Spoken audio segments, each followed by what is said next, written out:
सुप्रभात दर्शक बंधु आज सेप्टेम्बर 13 तारिख शनिवार चलतु नजर पकाइबा आज देश विदेश प्रमुख खबर गुड़िक किंतु ता पूर्व जदि आपण मैंने आम वीडियो को लाइक करना आम वीडियो को लाइक करी कमेंट रे जय जगन्नाथ लिखंतु। बीजेडी रे झड़ छाड़ुछंती वरिष्ठ बीजेडी रे छुटिलाणी इस्तफार सुआ भास्कर और लाल बिहारी हिमरिकांक परे वरिष्ठ नेता प्रफुल्ल मल्लिक बीजेडी को बाय बाय करिसेंती। एपटे प्रफुल्ल को निलंबन करिछि बीजेडी जहाँकि राज्य राजनीति रे चर्चार विषय होछि। अन्यपटे रायगड़ा बीजेडी पौराध्यक्ष विरोध में अनास्था आनिछंती भास्कर गोष्ठी। बीजेडी आभिमुख्य नीति आदर्श को नहीं प्रश्न बाण में घाइला करथिले प्रफुल्ल मल्लिक हेले एही बयान तांकु महंगा पड़छि। प्रफुल्ल मल्लिक को दल विरोधी कार्य पई बीजेडी निलंबन करा जायछि। तेबे बीजेडी पक्षरु एने प्रेस रिलीज जारी करा जायछि हेले याकु नहीं द्वंद्व देखा दैछि। निलंबन पूर्वरु व्यक्तिगत कारण दर्शाई दलर प्राथमिक सदस्यरु इस्तफा देथिबा कहिसंती प्रफुल्ल। हेले प्रश्न उठुछि प्रथम निष्पत्ति नेथिला किए प्रफुल्ल मल्लिक ना बीजेडी। दल छाड़िबा परे बीजेडी नेतांको उपरे जोरदार बर्षिछंती प्रफुल्ल कहिसंती बीजेडी रे आदर्श नाही लोके दल ठारू दूरेइलेनी जहा जवाब रखिछि बीजेडी। बीजेडी को N Bhaskar Rao bye bye करबा परे रायगड़ा रे दोहले गलानी बीजेडी संगठन। रायगड़ा पौरा उपाध्यक्ष विरोध में अनास्था आनिछंती बीजेडीर 21 काउंसिलर मध्य 19 जन काउंसिलर। तेणु खूब शीघ्र बीजेडी हाथरू खसिपारे रायगड़ा पौराध्यक्ष पद। तेबे प्रफुल्ल भली अनेक वरिष्ठ नेता दलर परिचालना नहीं बुलेई बंकेई तीर मारुछंती हेले प्रफुल्ल को निलंबनर रास्ता देखाइथिबा बीजेडी अन्य नेतांक उपरे कार्यानुष्ठान नेबाकू साहस जुटाई पारुनी कि बोली प्रश्न बे सृष्टि होइछि। प्रबल वर्षा नहीं 7 जिला को सतर्क सूचना राज्यर 7 जिला को सतर्क रहिबाकू परामर्श 7टी जिला को येलो वार्निंग जारी करी सतर्क रहिबाकू परामर्श देछि आंचलिक पाणीपाग विज्ञान केन्द्र। वर्षा घड़घड़ी सह झड़ तोफान पूर्वानुमान करी कटक ढेंकानाल गंजाम झारसुगुड़ा खोर्धा कोरापुट और नयागढ़ एही सबु जिलार गोटे किंबा दुईटी स्थान में वर्षा एवं घड़घड़ी सह झटका पवन हो पारे बोली संभावना रही। सेपटे आज मालकानगिरी और कोरापुट जिला ऑरेंज वार्निंग जारी करी सतर्क करिछि पाणीपाग केन्द्र। एही दुईटी जिले में प्रबल अति प्रबल वर्षा सह घड़घड़ी सह झटका पवन 30 ରୁ 40 किलोमीटर प्रति घंटा हेबार संभावना रही। तेबे नवरंगपुर नुआपड़ा मयूरभंज केन्दुझर बरगड़ बालेश्वर भद्रक जाजपुर केन्द्रापड़ा कटक जगतसिंहपुर पुरी खोर्धा नयागढ़ गंजाम झारसुगुड़ा बरगड़ संबलपुर बौद्ध देवगढ़ अनुगुल ढेंकानाल सोनपुर नुआपड़ा बलांगीर कलाहांडी और कंधमाल भली जिला को येलो वार्निंग जारी करा जायछि। एही सबु जिला गुड़िकर गोटे किंबा दुईटी स्थान में प्रबल अति प्रबल वर्षा सह घड़घड़ी और झटका पवन मध्य हेबार संभावना रही। तेबे 14 तारिख पई नवरंगपुर और नुआपड़ा जिला को येलो वार्निंग जारी करिछि पाणीपाग विभाग। बदलिला कटक बालीजात्रार ना चलित थर 34 एकर परिवर्ते 60 एकर जगार हेब बालीजात्रा केवल तलपड़िया लागिब मेला। नवेम्बर 5 ରୁ 12 पर्यंत अनुष्ठित हेब चलित वर्षर बालीजात्रा। तेबे बालीजात्रा पोर्टाल रे रहिब सब तथ्य विशेषकर ट्राफिक पार्किंग संबंधी समस्त तथ्य रहिब एथिरे।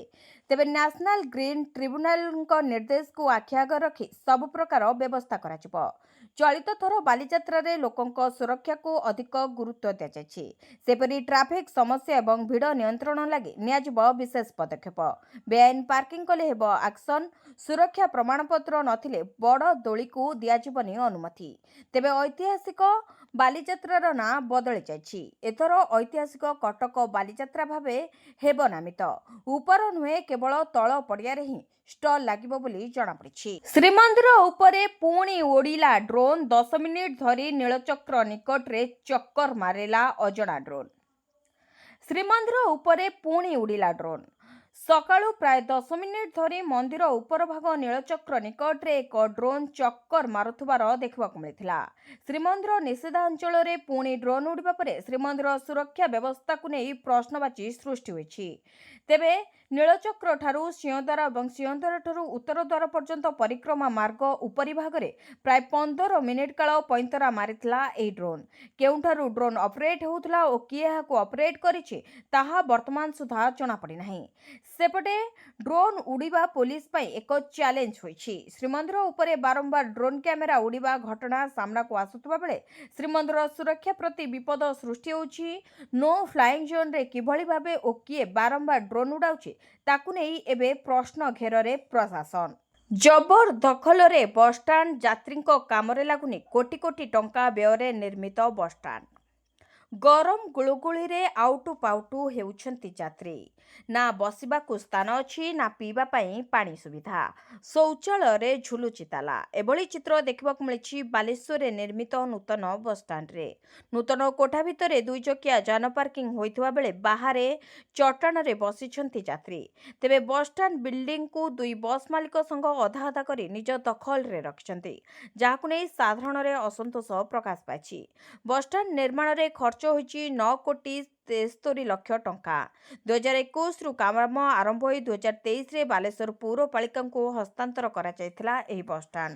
କିନ୍ତୁ ଆଜି ଯାଏଁ ଉଦ୍ଘାଟନ ହୋଇପାରିନି। ତେବେ 2 ବସ୍ ମାଲିକ ସଂଘ ମଧ୍ୟରେ ବିବାଦ ଯୋଗୁଁ ଏଭଳି ସ୍ଥିତି ଉପୁଜିଛି। କେବେ ହେବ ସମସ୍ୟାର ସମାଧାନ, କେବେ ଯାତ୍ରୀଙ୍କୁ ମିଳିବ ସବୁ ସୁବିଧା, ତାହା ଉପରେ ରହିଛି ସମସ୍ତଙ୍କ ନଜର। ଶ୍ରୀମନ୍ଦିରକୁ ଜଗିବ ପୋଲିସର ବଡି କ୍ୟାମେରା। ଏଣିକି ଶ୍ରୀମନ୍ଦିରକୁ ଆଉ ସେବାୟତ ବେଶରେ ଅଣସେବାୟତ ଭକ୍ତମାନଙ୍କୁ ନେଇ ଯାଇପାରିବେ ନାହିଁ କିମ୍ବା କୌଣସି ପୋଲିସ ଓ ଜେଟିପି ପକେଟ ଗରମ କରିବା ପାଇଁ ଗଳା ବାଟରେ ଭକ୍ତମାନଙ୍କୁ ଶ୍ରୀମନ୍ଦିର ଭିତରକୁ ପ୍ରବେଶ କରିପାରିବେ ନାହିଁ। ଏସିପି ପ୍ରତୀକ ସିଂ ଅପରାଧ ନିୟନ୍ତ୍ରଣ ପାଇଁ କିଛି ସ୍ୱତନ୍ତ୍ର କରିବାକୁ ଯୋଜନା କରିଛନ୍ତି। ଏହି ମର୍ମରେ ଶ୍ରୀମନ୍ଦିରର ସୁରକ୍ଷା ଏବଂ ଭକ୍ତମାନଙ୍କ ଠାରୁ ଉତ୍କୋଚ ନେଇ ଘଳିଆ ବାଟରେ ଛାଡୁଥିବା ପୋଲିସକୁ ସାବାଡ କରିବା ପାଇଁ ପୋଲିସ ଛାତିରେ କ୍ୟାମେରା ଲଗାଇଛନ୍ତି। ତେବେ ଶ୍ରୀମନ୍ଦିରର ଚାରିଦ୍ୱାର ନିକଟରେ ଡ୍ୟୁଟି କରୁଥିବା ପୋଲିସମାନେ ସେମାନଙ୍କ ପୋଷାକର ଛାତି ପାଖରେ ନୂଆ କୌଶଳର କ୍ୟାମେରା ଲଗାଇବେ। ଶ୍ରୀମନ୍ଦିରକୁ ପ୍ରବେଶ କରୁଥିବା ଭକ୍ତମାନଙ୍କ ଚିତ୍ର ଏହି କ୍ୟାମେରାରେ କଏଦ ହେବ। ଏଥିସହିତ ସେଠାରେ ହେଉଥିବା ବାର୍ତ୍ତାଳାପ ମଧ୍ୟ ରେକର୍ଡ ହୋଇଯିବ। ଏହି କ୍ୟାମେରାରେ ରେକର୍ଡିଂ ହେଉଥିବା ସମସ୍ତ ତଥ୍ୟ କ୍ୟାମେରାରେ ଷ୍ଟୋର ହୋଇ ରହିବ ଏବଂ ଆବଶ୍ୟକ ପଡ଼ିଲେ ପୋଲିସ ସେହି ତଥ୍ୟକୁ ଆଧାର କରି ତଦନ୍ତ ଆଗେଇ ନେଇପାରିବ ବୋଲି ସିଟି ଡିଏସପି ପ୍ରଶାନ୍ତ ସାହୁ ଏକ ପ୍ରେସ୍ ବିବୃତ୍ତିରେ ଜଣାଇଛନ୍ତି। ଏହି କ୍ୟାମେରା ଆଗାମୀ ଦିନରେ ଶ୍ରୀମନ୍ଦିରର ସୁରକ୍ଷା ସମ୍ପର୍କରେ ଗୁରୁତ୍ୱ ବହନ କରିବ। ସେପରି ଭକ୍ତମାନଙ୍କ ପ୍ରତି ପୋଲିସର ବ୍ୟବହାର ମଧ୍ୟ ରେକର୍ଡିଂ ହୋଇପାରିବ ବୋଲି ଜଣାପଡ଼ିଛି। ଆନ୍ଦୋଳନରେ ସଫେଇ କର୍ମଚାରୀ ଦରମା ଦେଉନି ଠିକା ସଂସ୍ଥା। ଆନ୍ଦୋଳନରେ ଶତାଧିକ ସଫେଇ କର୍ମଚାରୀ, ମିଳୁନି ଦରମା, ମିଳୁନି ସୁବିଧା। ଯାହାକୁ କହିଲେ କେହି ଶୁଣୁନାହାନ୍ତି। କୌଣସି ଉପାୟ ନ ପାଇ ଏବେ ଥାନାର ଦ୍ୱାରସ୍ଥ ହୋଇଛନ୍ତି ଶତାଧିକ ଆନ୍ଦୋଳନକାରୀ। ଅନ୍ୟପଟେ ଜିଲ୍ଲା ମୁଖ୍ୟ ଚିକିତ୍ସାଳୟ ଏବେ ସେବାବିହୀନ। ଡାକ୍ତରଖାନାକୁ ସଫା ରଖିଥିବା କର୍ମଚାରୀଙ୍କୁ ମିଳୁନି ଦରମା। 4 ମାସ ହେଲାଣି ପାଉଣା ଦେଇନି ସଫେଇ ଦାୟିତ୍ୱରେ ଥିବା ଠିକା ସଂସ୍ଥା। ଏଭଳି ଅଭିଯୋଗ ନେଇ ଆନ୍ଦୋଳନ କରିଛନ୍ତି ସଫେଇ କର୍ମଚାରୀ, security guard, machine operator, oxygen operator. ତେବେ ଠିକା ସଂସ୍ଥା L&K ବିରୋଧରେ ଆଉ ଏକ ସାଂଘାତିକ ଅଭିଯୋଗ। ତେବେ ଚାକିରି ଦେବା ପାଇଁ କାହାଠାରୁ 50,000 ତ ଆଉ କାହାଠାରୁ 60,000 ଟଙ୍କା ନେଇଛି ଏହି ସଂସ୍ଥା। ସ୍ୱାସ୍ଥ୍ୟ ସେବାରେ ରେକର୍ଡ ସୃଷ୍ଟି କରିଛି ଜୟପୁର ମେଡିକାଲ। ତେବେ କୋରାପୁଟ ଶହୀଦ ଲକ୍ଷ୍ମଣ ନାୟକ ମେଡିକାଲ ଠାରୁ ଅଧିକା ରୋଗୀ ଏଠାରେ ଚିକିତ୍ସିତ ହେଉଛନ୍ତି। ଏଠାରେ ଡାକ୍ତର ଏବଂ ଅନ୍ୟ କର୍ମଚାରୀ ଅଭାବ ଲାଗି ରହିଛି। ତେବେ ଭିତ୍ତିଭୂମି ସୁଧୁରିବା ପାଇଁ ପ୍ରତିବର୍ଷ ବୈଠକ ବସୁଛି, ଅଧିକାରୀ ନେତା ବି ଆସୁଛନ୍ତି, କିନ୍ତୁ ଅବସ୍ଥା ସୁଧୁରିବାର ନାଁ ନେଉନି। କେବଳ ପ୍ରତିଶ୍ରୁତି ମିଳୁଛି, କାମ ହେଉନି ବୋଲି କହିଛନ୍ତି ଅଧିକାରୀ। ଅଭାବୀ ଡାକ୍ତର ସାଙ୍ଗକୁ ସଫେଇ କର୍ମଚାରୀଙ୍କ ଆନ୍ଦୋଳନ ଯୋଗୁଁ ଏବେ ଅବ୍ୟବସ୍ଥାରେ ଜୟପୁର ଜିଲ୍ଲା ମୁଖ୍ୟ ଚିକିତ୍ସାଳୟ। ଚର୍ଚ୍ଚାରେ ହୀରାକୁଦ ମାଷ୍ଟର ପ୍ଲାନ ପୁଣି ବିସ୍ଥାପିତ ହେବ ଅନେକ ଗାଁ। ପର୍ଯ୍ୟଟନର ବିକାଶ ପାଇଁ ପାଣି ଭଳି ଅର୍ଥ ଖର୍ଚ୍ଚ କରାଯିବ। ପ୍ରସ୍ତୁତ ହେଉଛି ମାଷ୍ଟର ପ୍ଲାନ। ନୂଆ ରୂପ ନେବ ହୀରାକୁଦ। ହେଲେ ଏହାକୁ ନେଇ ଚିନ୍ତା ପ୍ରକଟ କରିଛନ୍ତି ଜଳସମ୍ପଦ ବିଭାଗର ବରିଷ୍ଠ ଯନ୍ତ୍ରୀ। ସମ୍ବଲପୁର, ବରଗଡ଼ ଓ ଝାରସୁଗୁଡ଼ା ଜିଲ୍ଲାର 3,000 ଏକର ଜମି ଅଧିଗ୍ରହଣ କରିବ ଇଡ୍କୋ। ଏଥିପାଇଁ 2,000 ଏକର ଜମି ଚିହ୍ନଟ ହୋଇଛି। ବାକି 1,000 ଏକର ପାଇଁ ଚାଲିଛି ପ୍ରକ୍ରିୟା। ତେବେ ଜମି ଅଧିଗ୍ରହଣ ପରେ ବିଭିନ୍ନ ହୋଟେଲ ମାଲିକଙ୍କୁ ଲିଜ୍ ସୂତ୍ରରେ ଦିଆଯିବ। ନିର୍ମାଣ ହେବ ରିସୋର୍ଟ ଓ ହୋଟେଲ।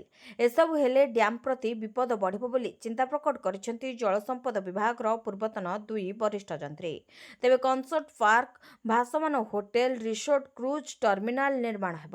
ଏଥିପାଇଁ ଟେଣ୍ଡର ସରିଥିବା ସୂଚନା ମଧ୍ୟ ମିଳିଛି। ପ୍ରଥମ ପର୍ଯ୍ୟାୟରେ ଖର୍ଚ୍ଚ ହେବ 100 କୋଟି। ପରବର୍ତ୍ତୀ ପର୍ଯ୍ୟାୟ ପାଇଁ ଜଳସମ୍ପଦ ବିଭାଗକୁ ଏନ୍ଓସି ମାଗିଛି ପର୍ଯ୍ୟଟନ ବିଭାଗ। ଏବେ ଯାଏଁ ବରଗଡ଼ର ଅତାବିରା ବ୍ଲକ, ଲହଣ୍ଡା, ସମ୍ବଲପୁରର ବଲବସପୁର ଓ ଝାରସୁଗୁଡ଼ାର ଗୁଜା ପାହାଡ଼ ମୌଜାର ପ୍ରାୟ 400 ଏକର ଜମି ଅଧିଗ୍ରହଣ ସରିଛି ବୋଲି କୁହାଯାଉଛି। ପର୍ଯ୍ୟଟନର ବିକାଶ ନାଁରେ ପୁଣି ବିସ୍ଥାପିତ ହେବ କିଛି ଅନେକ ଗାଁ। ଏହି ଆଶଙ୍କାରେ ରହିଛନ୍ତି ହୀରାକୁଦ ପାଖରେ ଥିବା ଗ୍ରାମବାସୀ। ଅର୍ଚ୍ଚନା ନାଗଙ୍କ ଘର ସିଲ୍ କଲା ଇଡି। ସତ୍ୟବିହାର ସ୍ଥିତ ବିଲ୍ଡିଂ ହେଲା ସିଲ୍। अर्चना नागଙ୍କ घर ଆଟାଚ୍ କଲା ଇଡି। ସତ୍ୟବିହାର ସ୍ଥିତ G+2 ବିଲ୍ଡିଂକୁ ସିଲ୍ କରିଛି ପ୍ରବର୍ତ୍ତନ ନିର୍ଦ୍ଦେଶାଳୟ। ମନି ଲଣ୍ଡରିଂ ଆଇନ 2022 ଆଧାରରେ ଏହି ପଦକ୍ଷେପ ନେଇଛି ଇଡି। ସୂଚନା ମୁତାବକ ଅର୍ଚ୍ଚନା ଓ ଅନ୍ୟମାନଙ୍କ ବିରୋଧରେ ଚଳଚ୍ଚିତ୍ର ପ୍ରଯୋଜକ ଅକ୍ଷୟ ପରିଚୟ ନୟାପଲ୍ଲୀ ଥାନାରେ ଏତଲା ଦେଇଥିଲେ। ଆଇପିସିର ବିଭିନ୍ନ ଦଫା ସହିତ ଆଇଟି ଆକ୍ଟରେ ପୋଲିସ ଅର୍ଚ୍ଚନା ଓ ଅନ୍ୟମାନଙ୍କ ବିରୋଧରେ ମାମଲା ରୁଜୁ କରିଥିଲା। ଏଥିସହିତ ଖଣ୍ଡଗିରି ଥାନାରେ ଶ୍ରଦ୍ଧାଞ୍ଜଳି ବେହେରାଙ୍କ ଏତଲା ଆଧାରରେ ଅର୍ଚ୍ଚନା ଓ ଅନ୍ୟମାନଙ୍କ ବିରୋଧରେ ମାମଲା ରୁଜୁ ହୋଇଥିଲା। 2022 ଅକ୍ଟୋବର 6 ତାରିଖରେ ଅର୍ଚ୍ଚନା ଗିରଫ ହୋଇ ଜେଲ୍ ଯାଇଥିଲେ। ତେବେ ଅର୍ଚ୍ଚନାଙ୍କ ବେଆଇନ କାର୍ଯ୍ୟକଳାପ ଓ କଳାଟଙ୍କା ପ୍ରସଙ୍ଗ ସମ୍ମୁଖକୁ ଆସିବା ପରେ ଇଡି ଘଟଣାର ତଦନ୍ତ କରିଥିଲା। ଗିରଫ ହେବାର 14 ମାସ ପରେ 2023 ଡିସେମ୍ବର 12 ତାରିଖରେ ଅର୍ଚ୍ଚନା ନାଗ ଝାରପଡ଼ା ଜେଲ୍ରୁ ବାହାରିଥିଲେ। ତେବେ ଅର୍ଚ୍ଚନା ନାଗଙ୍କୁ ହାଇକୋର୍ଟ ସର୍ତ୍ତମୂଳକ ଜାମିନ ମଞ୍ଜୁର କରିଥିଲେ। ଚାନ୍ଦିପୁର ଡିଆର୍ଡିଓ ତଥ୍ୟ ଲିକ୍ ମାମଲା ଗିରଫ ପାକିସ୍ତାନୀ ଏଜେଣ୍ଟ ଆସିଫ ଅଲ୍ଲୀକୁ ପଠାଗଲା ବାଲେଶ୍ୱର ଜେଲ୍। ଚାନ୍ଦିପୁର ଡିଆର୍ଡିଓ ତଥ୍ୟ ଲିକ୍ ମାମଲାରେ ଗିରଫ ପାକିସ୍ତାନୀ ଏଜେଣ୍ଟକୁ ବାଲେଶ୍ୱର ଜେଲ୍ ପଠାଯାଇଛି। ତେବେ ପାକିସ୍ତାନୀ ଏଜେଣ୍ଟ ଆସିଫ ଅଲ୍ଲୀକୁ ୟୁପି ମିଟର ଜେଲ୍ରୁ ବାଲେଶ୍ୱର ଜେଲ୍କୁ ସ୍ଥାନାନ୍ତର କରାଯାଇଥିବା ଜଣାପଡ଼ିଛି। ବାଲେଶ୍ୱର ଏସ୍ଡିଜେଏମ୍ କୋର୍ଟରେ ହାଜର ପରେ ବାଲେଶ୍ୱର ଜେଲ୍କୁ ଆସିଛି ଆସିଫ। ତେବେ ଆଇଏସ୍ଆଇ ଏଜେଣ୍ଟ ଆସିଫ ଅଲ୍ଲୀ ପୂର୍ବରୁ ଡିଆର୍ଡିଓ ଈଶ୍ୱର ବେହେରା ମାଧ୍ୟମରେ ଅନେକ ତଥ୍ୟ ହାତେଇଥିଲା।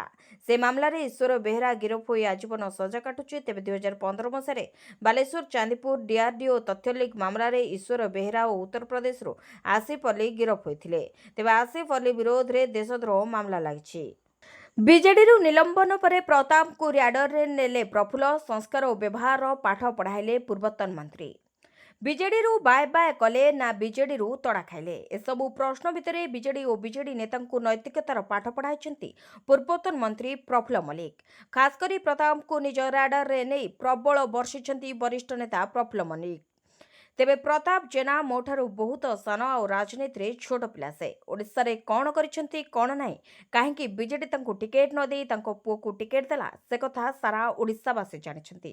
ସେ ମୋ ସମସ୍କନ୍ଦ ନୁହେଁ, ତେଣୁ ତାଙ୍କୁ ନେଇ ମୁଁ କିଛି କହିବା ଉଚିତ ଭାବୁନି।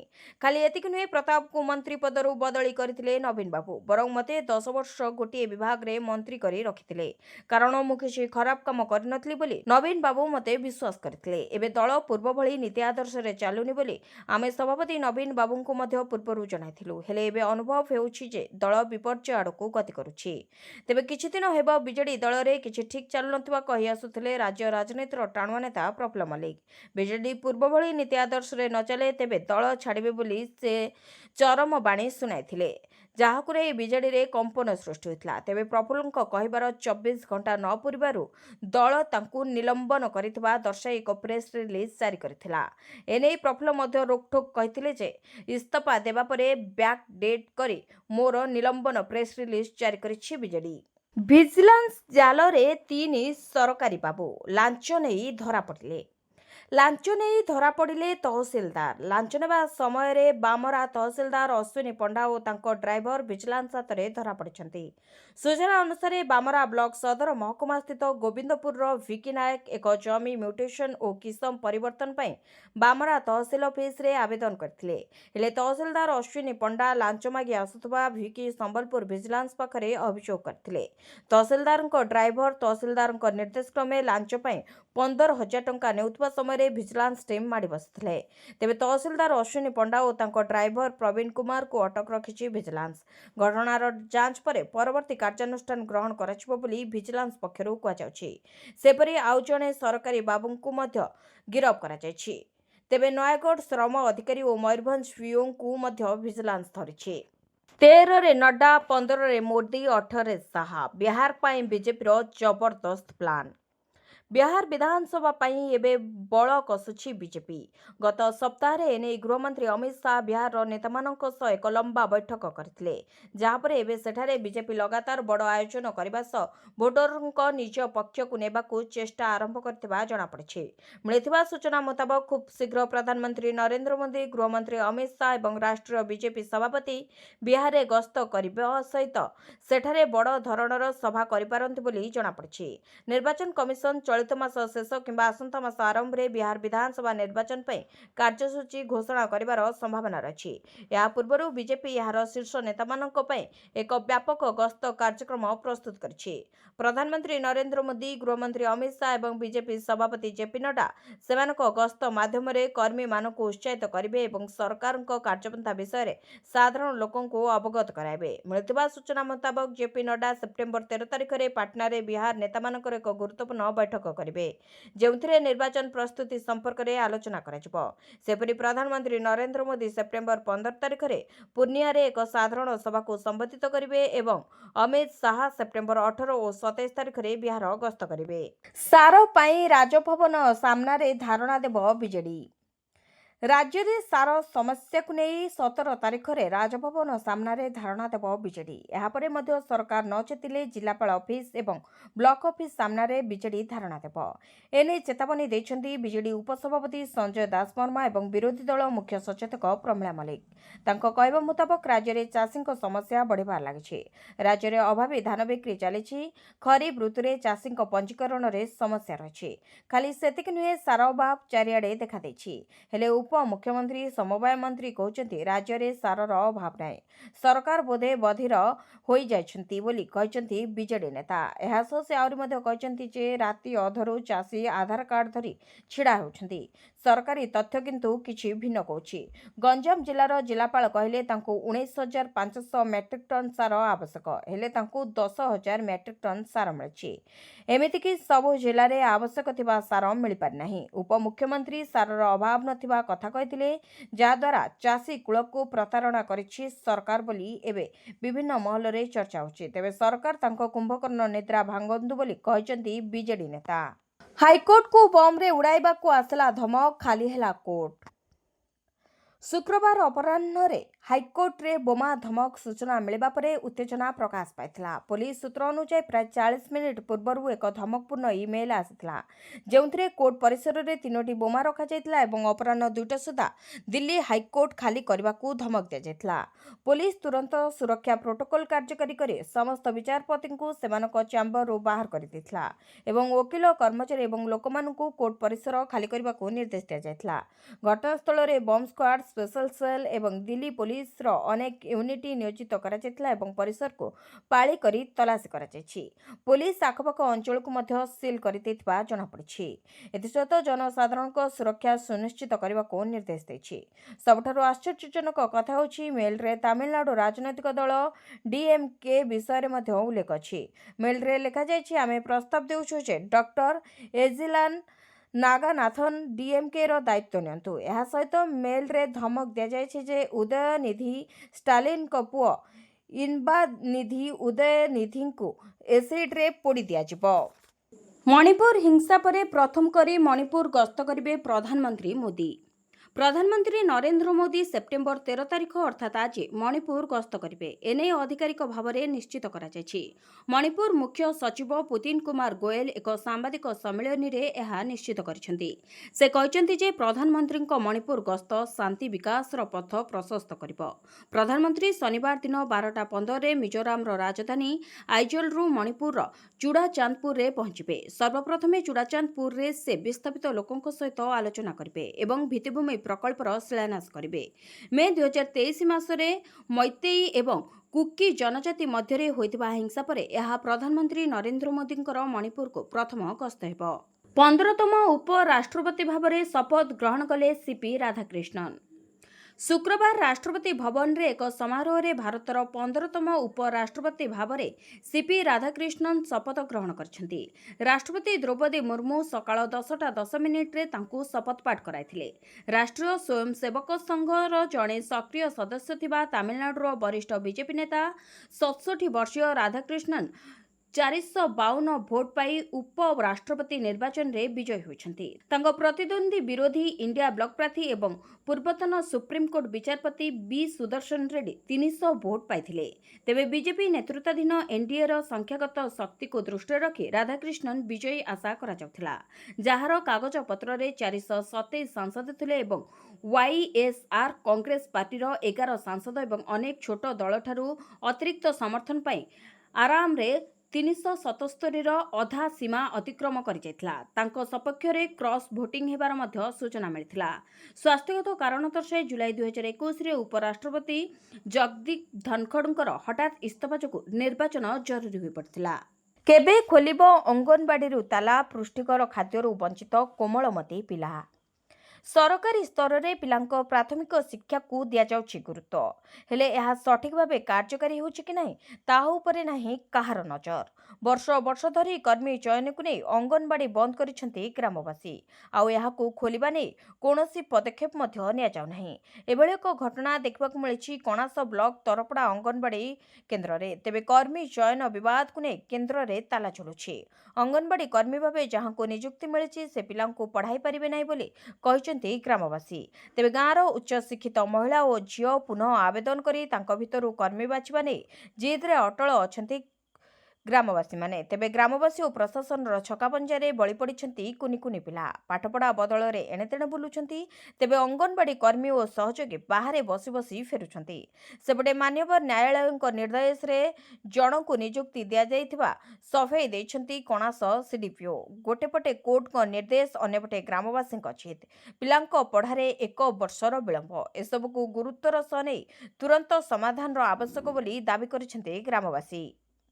ମହିଳାଙ୍କ ଖାତାକୁ ଆସିବ ସୁଭଦ୍ରା ଟଙ୍କା, ଉତ୍ସାହିତ ହେଲେ ମହିଳା। ସୁଭଦ୍ରାର ତୃତୀୟ ପର୍ଯ୍ୟାୟ ଟଙ୍କା ମହିଳାଙ୍କ ଖାତାକୁ ଆସି ସାରିଥିବା ବେଳେ ଏବେ ବି ଅନେକ ହିତାଧିକାରୀ ଏହି ସୁଭଦ୍ରା ଟଙ୍କାରୁ ବଞ୍ଚିତ ଅଛନ୍ତି। ତେବେ ଯେଉଁମାନେ ସୁଭଦ୍ରା ଟଙ୍କାରୁ ବଞ୍ଚିତ ଅଛନ୍ତି ସେମାନଙ୍କ ପାଇଁ ଆସିଛି ଖୁସି ଖବର, କାରଣ ସରକାର ଏବେ ସର୍ଭେ ଆରମ୍ଭ କରିଦେଇଛନ୍ତି। ବର୍ତ୍ତମାନ ଡୋର ଟୁ ଡୋର ସର୍ଭେ ଚାଲିଛି। ଏହି ସର୍ଭେ ସରିବା ପରେ ଯେଉଁମାନେ ଯୋଗ୍ୟ ହିତାଧିକାରୀ ହୋଇଥିବେ ସେମାନେ ସୁଭଦ୍ରା ପୋର୍ଟାଲରେ ଆବେଦନ କରିପାରିବେ। ତେବେ ସୁଭଦ୍ରା ପୋର୍ଟାଲ ଖୁବ୍ ଶୀଘ୍ର ମଧ୍ୟ ଖୋଲିବାକୁ ଯାଉଛି। ତେବେ ଯୋଗ୍ୟ ହିତାଧିକାରୀମାନେ ସିଧାସଳଖ 20,000 ଟଙ୍କା ପାଇବେ। ସେଭଳି 21 ବର୍ଷ ହୋଇଥିବା ଯୁବତୀମାନେ ମଧ୍ୟ ଏହି ସୁଭଦ୍ରା ପୋର୍ଟାଲରେ ଆବେଦନ କରି ସରକାରଙ୍କ ଯୋଜନାର ଲାଭ ଉଠାଇ ପାରିବେ। ଚାଷୀଙ୍କ ଖାତାକୁ ଆସିବ 2,000 ଟଙ୍କା। ପିଏମ୍ କିଷାନର 21ତମ କିସ୍ତିକୁ ନେଇ ବଢିଲା ଚର୍ଚ୍ଚା। ଚାଷୀଙ୍କ ଖାତାକୁ ଖୁବ୍ ଶୀଘ୍ର ପୁଣି ଆସିବ 2,000 ଟଙ୍କା। ତେବେ ପିଏମ୍ କିଷାନର 20ତମ କିସ୍ତି ଅଗଷ୍ଟ 2 ତାରିଖରେ ପ୍ରଧାନମନ୍ତ୍ରୀ ନରେନ୍ଦ୍ର ମୋଦି ଦେଇସାରିଥିବା ବେଳେ ଏବେ 21ତମ କିସ୍ତିକୁ ନେଇ ଚର୍ଚ୍ଚା ଜୋର ଧରିଛି। ତେବେ ଏହି ଟଙ୍କା ନଭେମ୍ବରରୁ ଡିସେମ୍ବର ମାସରେ ମିଳିବ ବୋଲି ଚର୍ଚ୍ଚା ହେଉଛି। ତେବେ ପ୍ରଧାନମନ୍ତ୍ରୀଙ୍କ ଜନ୍ମଦିନ ଥିବାରୁ ତାଙ୍କ ଜନ୍ମଦିନରେ ଚାଷୀଙ୍କ ଖାତାକୁ ଏହି ଟଙ୍କା ଆସିପାରେ। ତେବେ ଏନେଇ ଜାତୀୟ ଗଣମାଧ୍ୟମରେ ମଧ୍ୟ